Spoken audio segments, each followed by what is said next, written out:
Field notes. Those little helpful pocket-sized notebooks where you write a to-do list, ideas, and doodles. The founder also designed for Nike, Patagonia, Bernie Sanders, and these other logos. Isn't that impressive? Now, if I ask you who they look like, you would probably imagine a hipster guy sipping on some artisanal coffee. However, that isn't Aaron Draplin.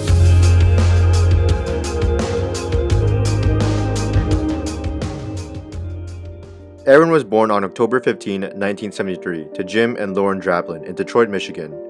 Growing up, he loved drawing, Legos, skateboarding, and snowboarding. When he moved out of Michigan at the age of 19, he states, "Here's what Michigan or the Midwest or whatever told me. It said, you're going to hate your job, art, you won't make a cent, and bigger's always better," right? That's what they tell you, right? He eventually proves all three of these things wrong, but not without a bit of a struggle. With no experience, he started designing on analog, good old paper and pencil. But to move up in the design world, Aaron needed a computer. And to get a computer, he needed money. So what did Aaron do? Over 4 summers, he worked as a dishwasher in Alaska to earn some extra cash, eventually getting his computer and the opportunity to go back to school. After graduating from the Minneapolis School of Art and Design, he gets hired for a snowboarding magazine in 2000, eventually moving up to Nike in 2004. Wait a second. Back to the logo chart.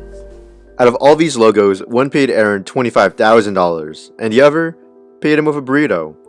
Yet, he found that designing the logo for a burrito was more fulfilling than designing for Nike.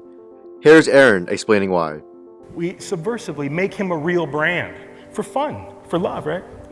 And if you go to government camp, you'll see Cobra Dogs 8 years now. Go get a Cobra Dog. All over the West, he's been franchising and going and setting up shop and doing this. But I look back at my last 10 years. 3 months after I made this big thing, the next hot shit was out there. And our little thing we toiled over was dead. And so it goes, right? When I look back at my life, I want to have Cobra Dogs, so I made his mom happy. Okay. To Aaron, design isn't just making money as an artist, but being able to use your little mouse finger to help other people and to apply design to your life. So how did Aaron apply design to his life? Aaron isn't really a big Trump fan. He can obviously work on making political posters slandering the president. However, what he did is that he made some peace-resistant posters, which he raised $1,000 for the ACLU through just designing posters. One of my favorite causes for Aaron to use his little mouse finger is designing for his dad. For 25 years, his dad used to play as Santa Claus for poor, less fortunate kids. So Aaron made his business cards for that. Like father, like son, both were great people. Unfortunately, his father passed on October 13, 2013. Aaron said his dad designed him, so he wanted to design his life and his death. No. I did the materials. I made all of his hymnals, all that stuff. We didn't make him some shitty Epson print. I made him a 6-page zine, my dad, 8-page zine. Because here's the deal. It's not the death. I mean, I don't know where my dad went. I miss him, but I had him for 40 years, and we were tight. But now, I'm so proud because once a summer, when I'm home, my mom has the phone and she goes, "Hello, oh hey, Carl." And she's saying, "It's Carl asking for your dad. He doesn't know your dad died." When I say, "Carl, we lost my dad." And this guy's 85 years old and he starts to cry on the phone. I mean, that's a heavy call. But a couple days later, when he came to our house, I loaded him up with pins and patches and stickers and all the materials. And that guy is wearing one of my shirts with my dad's face on it now. And that will help him too.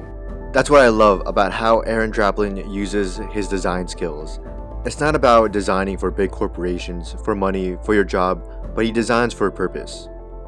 To him, design isn't another 9-to-5 job, but a lifestyle, a tool to help himself, other people, and eventually better the world. So I'll ask you, the viewer, what are you going to use your little mouse finger for?